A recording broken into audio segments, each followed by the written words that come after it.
Assalamualaikum warahmatullahi wabarakatuh. Salam sejahtera bagi kita semua. Perkenalkan, saya Anissa Trisnya Sasmi, dosen di Fakultas Geografi, Program Studi Geografi, Universitas Muhammadiyah Surakarta. Pengampu mata kuliah Manajemen Bencana Wilayah Tropis. Manajemen Bencana Wilayah Tropis merupakan mata kuliah pilihan yang dirancang untuk membekali mahasiswa dengan pengetahuan, keterampilan, dan juga kemampuan analitis dalam memahami karakteristik bencana di wilayah tropis, khususnya di Indonesia. Mata kuliah ini bertujuan agar mahasiswa mampu mengidentifikasi potensi bencana, menganalisis faktor-faktor penyebab dan risiko bencana, serta merumuskan strategi mitigasi yang tepat dengan memanfaatkan pendekatan ilmiah dan juga teknologi geospasial sebagai dasar dalam pengambilan keputusan. Mata kuliah ini dilaksanakan dalam 14 kali pertemuan yang terdiri atas 7 pertemuan sebelum UTS atau ujian tengah semester dan 7 pertemuan setelah UTS atau ujian tengah semester. Dan ada pun tema-tema yang dipelajari dalam perkuliahan ini meliputi yang pertama, karakteristik wilayah tropis dan kebencanaan. Yang kedua, prinsip-prinsip dasar manajemen bencana. Yang ketiga, kajian risiko bencana geologi dan hidrometeorologi. Yang keempat, satuan bentuk lahan sebagai pendekatan dalam penelitian kebencanaan. Yang kelima, faktor-faktor penyebab bencana alam di wilayah tropis, khususnya di Indonesia. Yang keenam, pemanfaatan penginderaan jauh dan sistem informasi geografis atau SIG dalam analisis kebencanaan. Yang ketujuh, perumusan strategi mitigasi bencana berbasis data geospasial. Dan yang kedelapan, penyusunan artikel ilmiah kebencanaan melalui pendekatan Project Based Learning atau PJBL. Dan pada 7 pertemuan awal, mahasiswa akan mempelajari konsep dasar dan juga metode analisis kebencanaan yang menjadi landasan dalam memahami fenomena bencana di wilayah tropis, khususnya di Indonesia. Selanjutnya, pada 7 pertemuan setelah UTS, mahasiswa melaksanakan kegiatan Project Based Learning atau PJBL berupa penyusunan artikel ilmiah. Melalui proyek ini, mahasiswa melakukan analisis potensi bencana pada suatu wilayah menggunakan data yang tersedia, baik dengan menggunakan metode penginderaan jauh dan juga SIG. Kemudian menyusun strategi mitigasi berdasarkan hasil analisis dan kajian ilmiah, serta mendokumentasikannya dalam artikel ilmiah. Adapun capaian pembelajaran mata kuliah atau CPMK di dalam perkuliahan ini, di antara lain, CPMK yang pertama, menganalisis kasus kejadian bencana alam berdasarkan prinsip dasar kajian manajemen bencana wilayah tropis. CPMK yang kedua, menganalisis satuan bentuk lahan sebagai kerangka kerja penelitian kebencanaan. CPMK yang ketiga, menganalisis dan mengevaluasi faktor-faktor bencana wilayah tropis, khususnya wilayah-wilayah di Indonesia. CPMK keempat, menganalisis dan mengevaluasi faktor-faktor kejadian bencana alam di wilayah tropis. Dan CPMK yang kelima yaitu menganalisis dan mengevaluasi faktor-faktor dominan dari setiap kejadian bencana serta manajemen bencana yang sesuai di wilayah tersebut. Adapun referensi yang digunakan dalam perkuliahan ini kami ambil dari buku ajar, buku referensi, maupun artikel dan jurnal ilmiah. Di antaranya adalah buku dari Bakhtiar, Mutakin dan kawan-kawan berjudul Multibahaya Kepesisiran Akibat Perubahan Iklim, dan juga buku dari Kuswaji Dwi Priyono dan kawan-kawan yang berjudul Manajemen Bencana Wilayah Tropis Menguatkan Resiliensi. Dan pada video ini akan ditampilkan salah satu pelaksanaan pembelajaran yang menggambarkan implementasi Project Based Learning pada mata kuliah Manajemen Bencana Wilayah Tropis. Semoga video ini memberikan inspirasi bagi kita semua. Terima kasih, selamat menyaksikan dan wassalamualaikum warahmatullahi wabarakatuh. Ya, bismillahirrahmanirrahim. Assalamualaikum warahmatullahi wabarakatuh. Selamat pagi teman-teman semuanya. Seperti pertemuan pertama kita untuk mata kuliah manajemen bencana wilayah tropis, di mana tadi kita akan membahas topik pertama yaitu bencana di Indonesia ya. Nah, tapi sebelum itu mari kita sama-sama dulu supaya apa yang kita pelajari hari ini membawa manfaat bersama. Gak bersama mulai berdoa dulu, amin. Semoga yang kita pelajari memberikan manfaat bagi kita semuanya. Nah, baik sebelum kita mulai pembelajaran hari ini, ada baiknya kita pada beberapa dahulu yang akan kita lakukan, yaitu dengan membaca surat An-Nahl ayat 88. Nah, ini saya minta tolong satu orang mahasiswa barangkali ada yang mau membaca surat An-Nahl cepat. Mulai Silakan ke sini.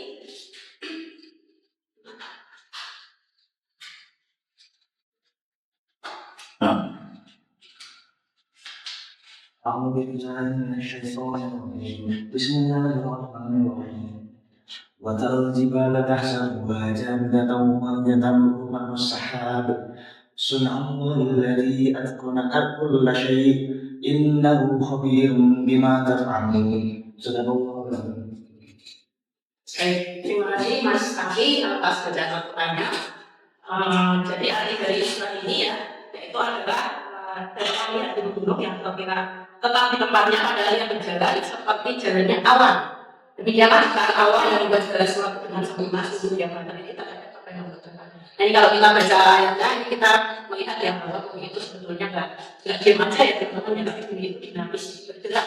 Bergerak melalui pergerakan tektonik seperti mungkin teman-teman sudah pelajari di kelas biologi seperti itu. Oke, kita mulai materi hari ini ya teman-teman, yaitu terkait bencana ya. Nah, kalau kita ngomongin bencana itu kita pasti ingat tanah air kita Indonesia. Kira-kira di Indonesia ini ada bencana apa nggak sih teman-teman? Coba ini banjir ya, apa lagi? Tsunami, ada tsunami, gunung meletus, tanah longsor banyak sekali ya. Hampir semua bencana itu kayaknya pernah kita lihat di Indonesia ya, yang tentunya bencana yang berkaitan dengan tropis seperti itu. Kira-kira teman-teman di sini tahu nggak kenapa Indonesia itu rawan bencana? Ada yang bisa memberikan ide? Ya silakan. Karena Indonesia termasuk dalam top fire. Oke, jadi top fire ya. Jadi jalur gunung api ya. Jadi akan membuat Indonesia itu rawan akan bencana gunung api atau rusak gunung. Ada yang lain ya, teman-teman? Dari segi apa namanya jalur subduksinya mungkin silakan.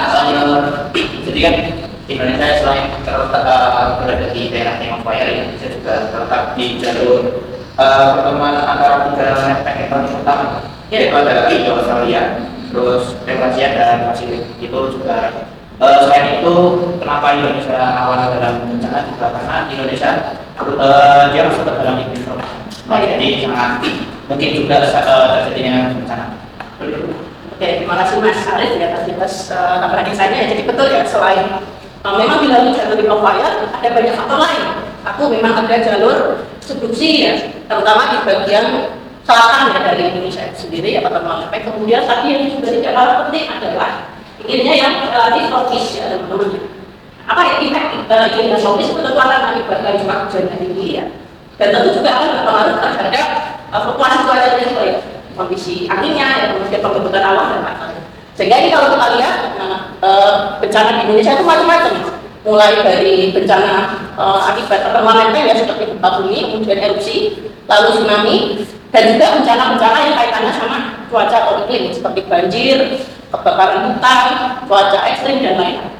Nah ternyata dalam waktu 1 tahun aja ini ya terjadi sekitar 4.000 ya, 4.700 kasus bencana di Indonesia ya, tinggi sekali ya.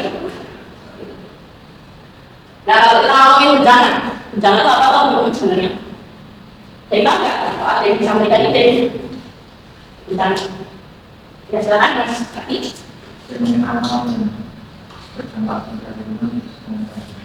Nah, itu kata kuncinya ya teman-teman ya. Jadi fenomena alam yang berdampak pada lingkungan ya.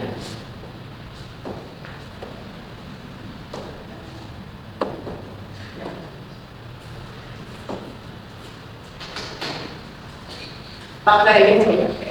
Kita tadi ya satu berdampak pada lingkungan ya, pada lingkungan dan juga mengancam nyawa ya teman-teman. Ya, jadi ada kerugiannya itu ya teman-teman ya. Kerugiannya itu siapa yang rugi? Yang rugi bukan cuma manusia ya, tapi juga lingkungannya terdampak. Jadi degradasi lahan ya, atau mungkin kerusakan lingkungan, nah itu semuanya yang disebut sebagai bencana.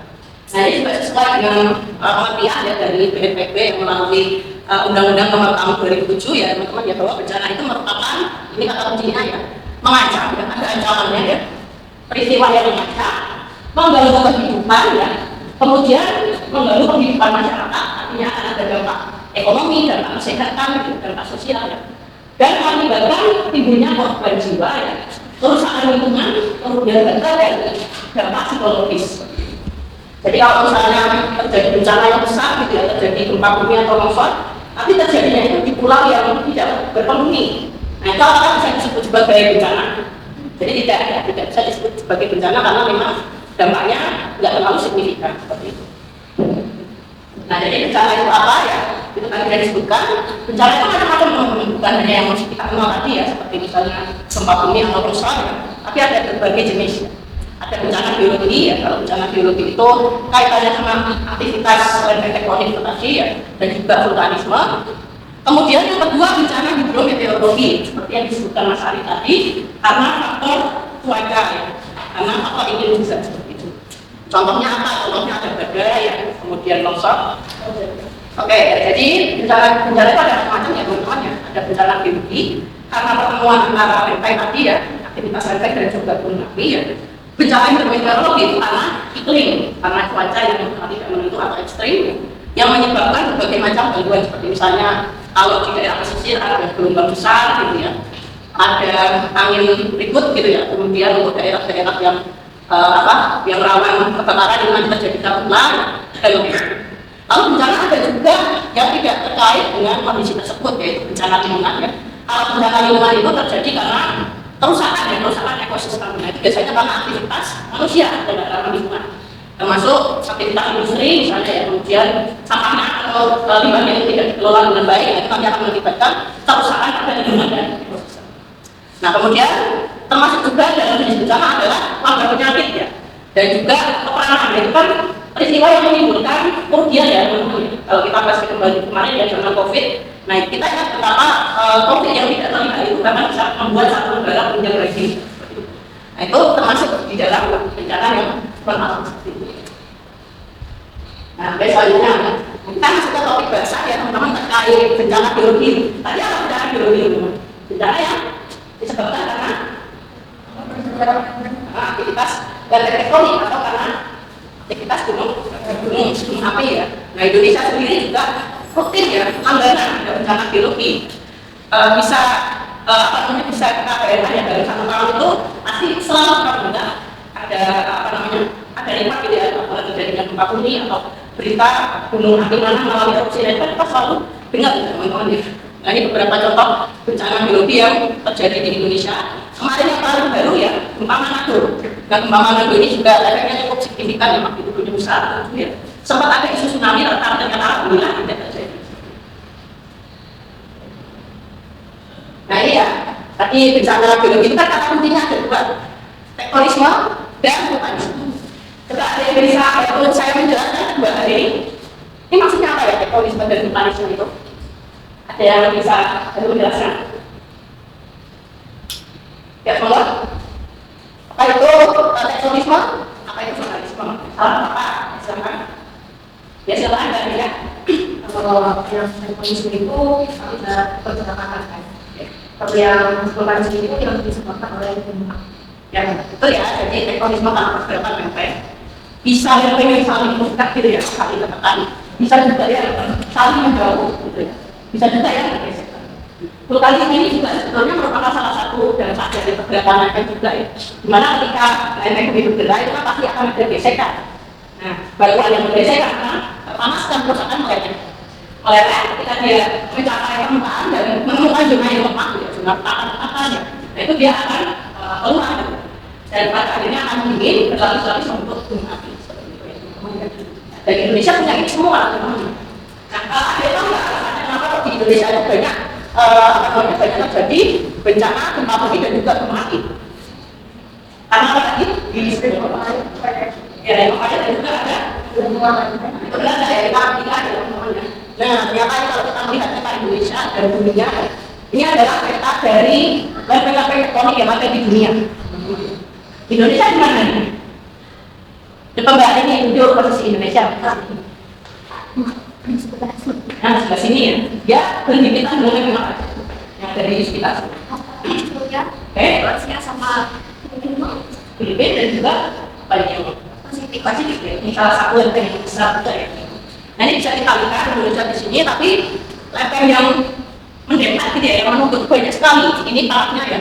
Ada yang bergerak ke sini, ada yang ke sana gitu ya. Nah sehingga Indonesia itu chaos sekali ya. Kayaknya ya. Aktivitas gempa buminya pasti chaos ya, karena tentunya gesekan lempeng tektonik itu kan akan membuat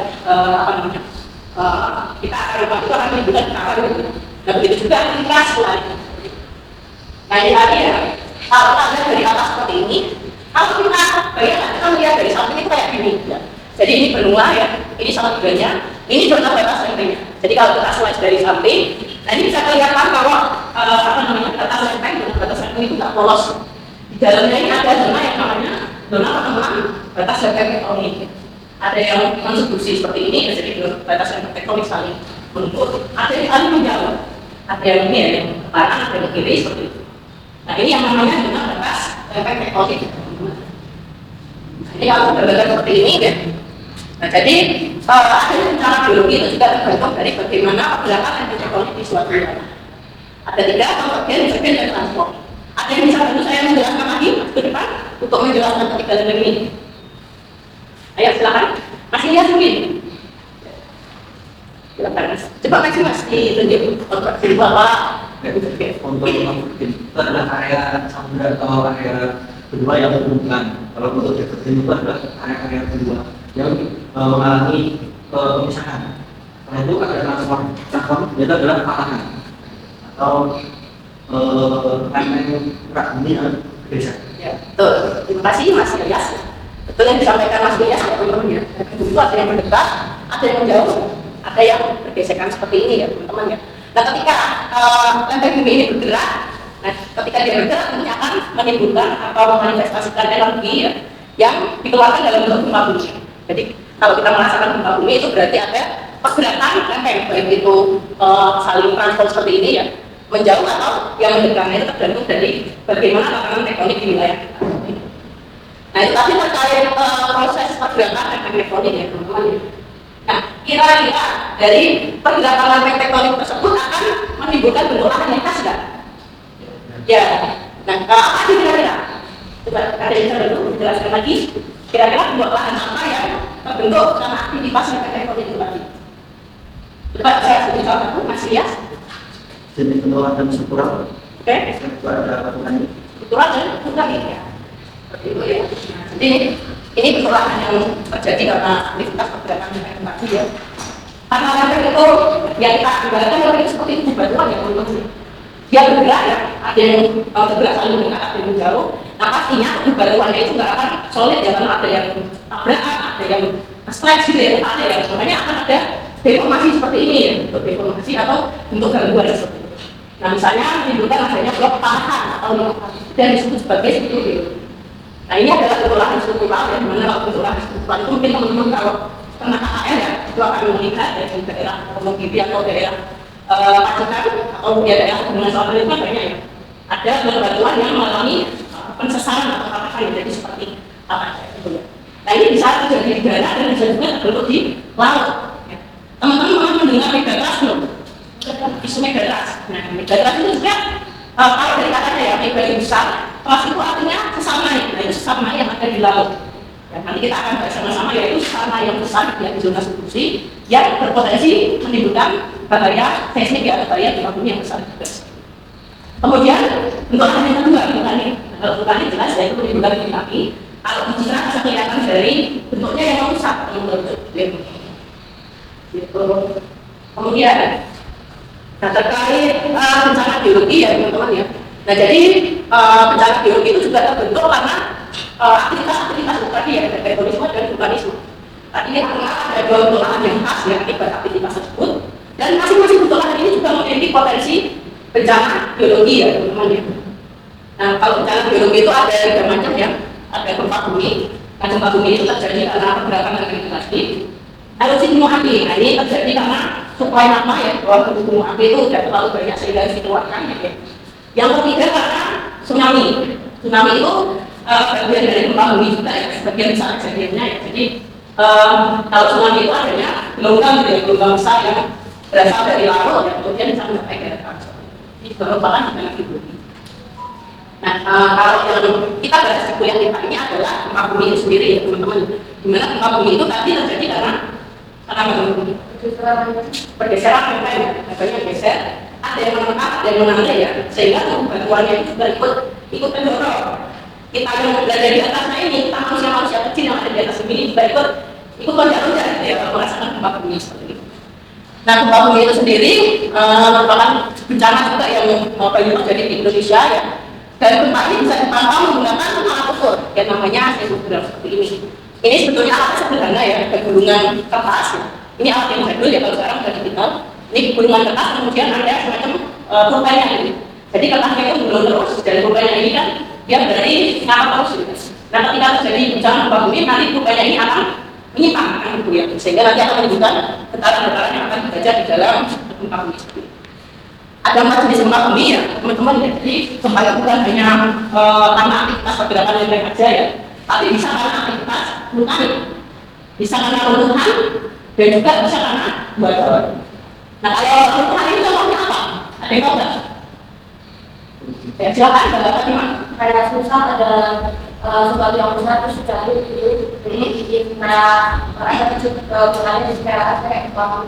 Ya ada masa yang besar gitu ya. Ada bisa kayak ada gedung yang runtuh atau apa.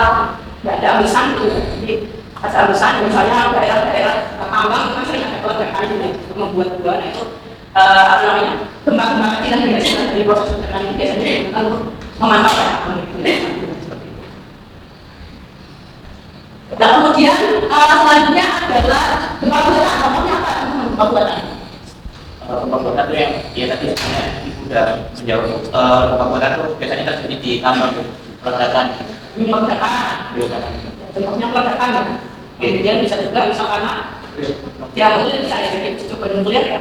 Itu juga kadang-kadang bisa menghasilkan aktivitas gempa bumi ya. Jadi sebagai contoh.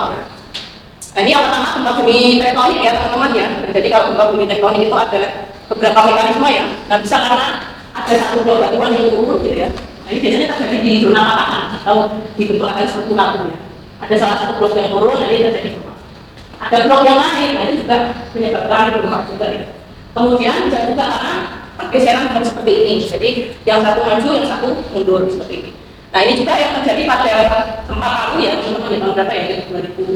2018 kalau nggak salah ya. Jadi di Palu kan ada sistem sat geser yang sangat besar. Ini yang terjadi seperti ini. Namanya itu mekanismenya bergeser.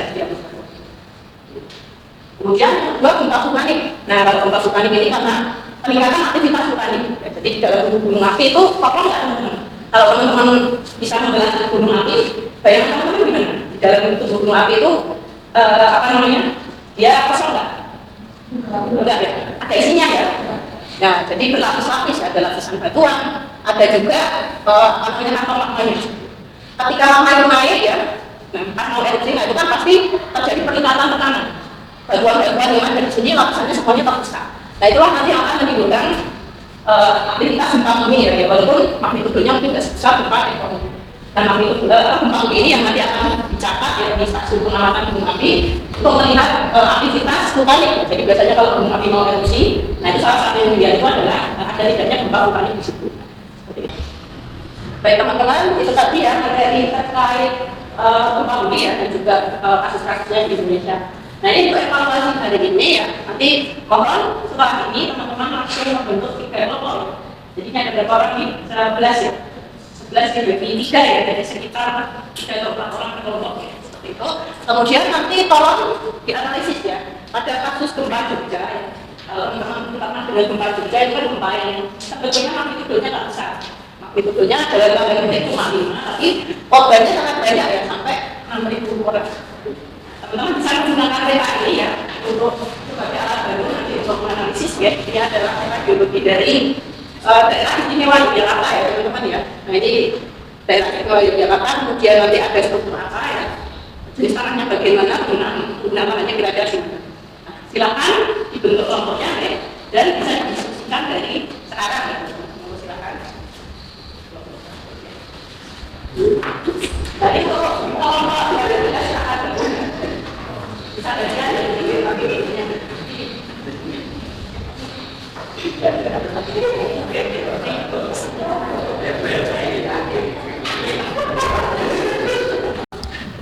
Oke teman-teman, udah selesai semua ya? Ya, saya pakai. Kalau begitu saya minta tolong dari kelompok yang pertama dulu silakan maju ke depan ya. Diceritakan hasil diskusinya dari apa yang nanti melalui peta geologi. Teman-teman yang lain maju ke depan, dia kembali.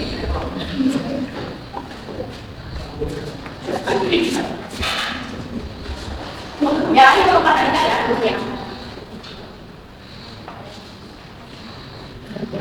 Oke, yang pertama, kira-kira apa nih gempa Jogja waktu itu besar? Ya, gempanya itu, bagi teman-teman semuanya informasinya itu disebabkan karena pergerakan sesar otak namanya. Jadi sesar otak itu ada di sebelah timur ya, dari daerah istimewa Yogyakarta. Kalau Mas Dara, yang pertama kira-kira kenapa kok gempanya itu magnitudenya kecil, tapi tapi ternyata dampaknya besar. Ingin menjawab dulu untuk poin berikutnya, seperti mana pengaruh ada tingginya gempa bumi di Jakarta. Jadi di daerah Jakarta itu banyak sekali area rumah tempatan itu belum sesuai dengan dari bencana gempa. Jadi itu memiliki pengaruh besar jika terjadi gempa bumi dan di mana hanya terdapat besar gempa itu 5,6. Untuk bagaimana kondisi geologi lokal yang ada di sana, di DIY itu terdapat beberapa geologi, yaitu dari Mekaki, setelah itu juga ada kapur, ada Gresik. Nah, setelah itu juga banyak sekali bentuk angkasa yang ada di Jakarta itu yang memiliki pengaruh besar terhadap terjadinya gempa bumi. Yaitu yang pertama ada bentuk lahan struktural, itu yang mengaruhi, pada itu ada vulkanik, itu juga sangat mempengaruhi. Nantinya ada analisis faktor yang memperkuat gempa bumi di wilayah Jakarta. Ini bisa dijelaskan. Oke, izin jawab untuk kelompok yang satu analisis faktor yang memperkuat gempa di wilayah Jogja. Bisa dilihat dari peta yang sini. Wilayah Yogyakarta itu terletak dekat dengan Malaysia Selatan, dan itu seperti yang tadi materi kita di awal, di mana perbaikan terjadi karena adanya pergeseran lempeng. Nah, akan dari pergeseran lempeng itu kan nggak bisa prediksi kapannya untuk mereka. Dan dilihat juga dari trayek Alfa di kota di wilayah DIY itu juga terdapat gunung Merapi, dan itu juga sangat berpengaruh terhadap terjadinya gempa. Ya mungkin itu sudah berbeda. Terima kasih banyak kalau ada di depan. Dan karena kalau boleh tidak sama depan kalian yang sebelumnya satu. Mau boleh tidak?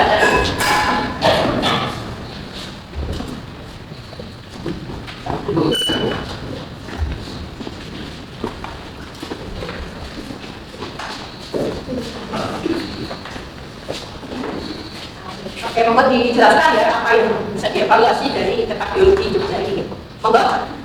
Ya, teman-teman, sama seperti kelompok sebelumnya, pada kita membahas lokasi yang sama dan kejadian yang sama. Jadi di Jogja sendiri itu kebanyakan kebetulan gempa Jogja yang terjadi ini itu terjadi di pemukiman pada dulu. Jadinya ya dampaknya itu lebih besar, di mana ada banyak nyawa yang melayang dan juga banyak bangunan yang runtuh gitu. Selain itu juga untuk faktor lain itu ada faktor tadi sesar opak, yang mana itu jadi saat sesar opak itu bergeser dan menimbulkan gempa dan akhirnya jadilah gempa yang menyebabkan banyak nyawa yang melayang. Itu untuk segi faktor dan pengaruh penggunaan lahan dan wilayah dan faktor di Yogyakarta. Mungkin yang mengenai kondisi geologinya. Dan beberapa faktor yang mempengaruhi dampak gempa dari dari wilayah Jakarta itu sendiri. Itu pertama dari, kalau berdasarkan dari peta geologi itu bisa melihat beberapa jenis batuan, jenis tutupan yang dimana ada beberapa lokasi yang rawan dan cenderung sangat rawan sekali untuk terkena dampak gempa itu sendiri. Ya, terima kasih banyak kelompok 2 dan 3 dari Pak dari tempat ya. Nah, teman-teman, tadi dari dua kelompok kita bisa mendapatkan kesimpulan ya bahwa ternyata gempa Jogja itu walaupun magnitudenya tidak besar, impactnya besar. Satu karena terjadi di daerah yang dekat dengan pemukiman. Kemudian yang kedua dari geologi yang lebih sana. Tadi dari sana geologinya apa? Dominasi, ada yang tadi material dari gunung Merapi ya, material sedimen Merapi. Jadi batu Merapi itu kan nggak solid ya. Makanya kalau teman-teman ke daerah Bantul itu kan banyak sekali hasil vulkanik ya, terutama di area pantai kan sampai kita yang sedimen kan juga material dari gunung Merapi. Itu nggak solid, karena nggak solid makanya dia sudah mengalami penguatan vulkanik seperti itu. Itulah kenapa gempa Jogja itu juga bisa dibilang gempa yang cukup mematikan pada masa itu. Oke teman-teman, sekian kuliah kita hari ini ya. Jadi mudah-mudahan apa yang kita dari hari ini membawa manfaat bagi